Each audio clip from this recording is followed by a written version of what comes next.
As far as political and legal dramas go, this one is almost Shakespearean. Today, CNN, backed by a coalition of media companies, including Fox News, defeated the White House in court.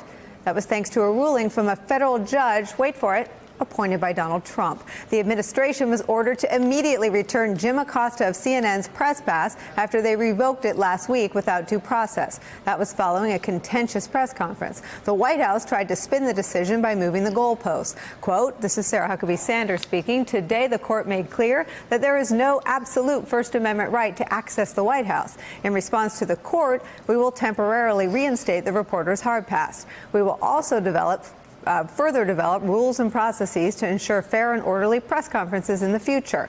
There must be decorum at the White House. Decorum at the White House. Really? Because that's, if you were looking for one word to describe the Trump White House, decorum would be it. Let's show you.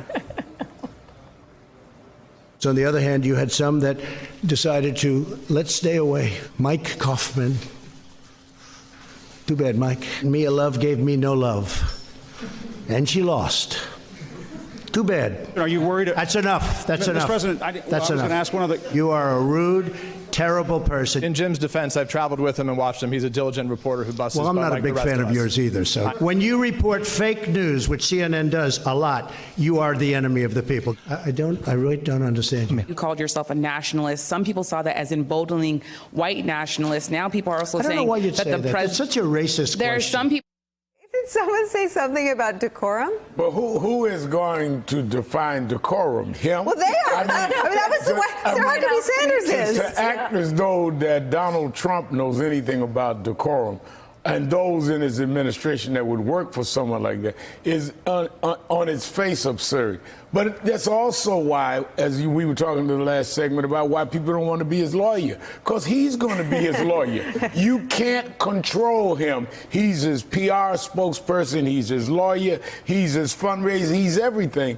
And that is why anyone that has any kind of real skills and self-pride doesn't want to work for him. He's not going to let you work. It's just that simple. He didn't have Kellyanne was not out there, or nor was the spokeswoman out there doing this to reporters. He was. Right. So when we talk about setting decorum, he's the one that broke decorum and did it himself. That was not a press secretary taking the mic from Acosta. He commanded it to be done.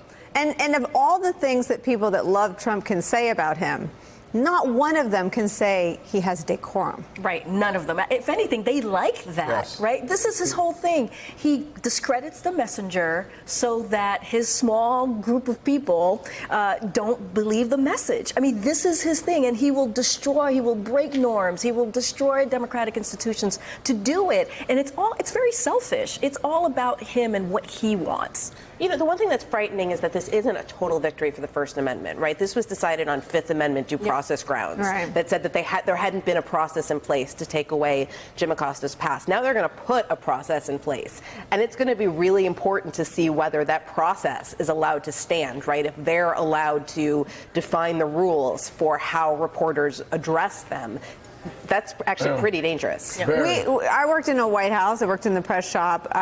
There were people that were, I'd say the majority of people in the press room, the coverage was incredibly negative. I never participated in a conversation or was asked to examine the removal of anyone from the White House press office. Well, look, I mean, there have been, we've had various fakers, hoaxsters, various people who've gotten into the White House press office. Because they're not actual journalists. No, I'm just saying, like, there are obviously things that could happen in the White House press office where we would all agree that a reporter was behaving badly enough that they should have their hard pass taken away. They could commit an act of violence. I'm not saying these things have happened, but we can imagine things that a reporter could do that would merit them taking away their hard pass. Obviously, asking a question in a way that annoys the president is clearly not one of them. And I agree with Michelle that the question is going to be, how broad are these guidelines that they establish the process, and then what's the opportunity to challenge it? I presume that if they define it too broadly, or define it in a way and then try to apply it in a way that seems out of bounds, they'll just be back in court again later on. But I think it's obviously something we're going to have to keep an eye on. The other side of this to me is that what did we think was going to happen? I mean, you listen to the way the president talks about the press, and this is the obvious next step to start stripping access to the White House. Let's watch some of that. Mr. President, when you talk about rules and regulations, what do you mean, sir? Decorum. You can't take 3 questions and 4 questions and just stand up and not sit down. Decorum. You have to practice decorum. You were there, you understood, and you understand. We want total freedom of the press. It's very important to me. It's more important to me than anybody would believe. But you have to act with respect. You're in the White House. And decorum. Because I like it when it seems like he's learned a new word. It's like someone taught him a new word and he's using that word. But they didn't knows give the him definition of that word. Decorum. They didn't give him the definition of the word because right away he comes with 3 or 4 questions at a time. Michelle Sender asked one question about nationalism, white nationalism. So this whole thing with the CNN. I think what he meant was deference. Yeah, but what he meant was don't ask me anything that I don't want to be, that I don't want raised. That's what he meant. Decorum to him is you defer to me. Yeah, exactly. And do not act like a journalist and ask any question that is uncomfortable. But this is where this story is more than just sort of, it's ironic that a Trump-appointed judge ruled for CNN and against him. This is where the story feels deadly serious. That is what an autocrat relies upon to destroy. That's exactly right. That which you just described, deference, that is what Putin requires of the press that cover Putin. Right. So to me, this becomes sort of a Friday story about a Trump-appointed judge ruling for CNN who Trump hates more than life. It's a tool and a pathway toward autocracy. And that is autocracy. And what he's really saying is, if you listen to the words, you're in the White House. You're in my house, and in my house, you act like I want you to act. He doesn't see this as the people's house. You're in my house. I'm king. You bow, or you don't have proper decorum. You're out of here. Get him out of here. Take the mic. And I think that is dangerous for all of us on whatever side of the political aisle we may relate to. And it is clear, if you think about it, there's the insidious irony of it, right, is that Donald Trump got elected by being the anti-decorum candidate. I know we're even making jokes about this, but his whole point was, I am not politically correct. So I am going to talk about grabbing women by the whatsies, and I'm going to talk about Megyn Kelly bleeding from whatever. That's going to make people love me because I am anti-decorum, and that's what makes me strong. And then when it's in his purposes, to his interests, it's like, you all need to practice decorum.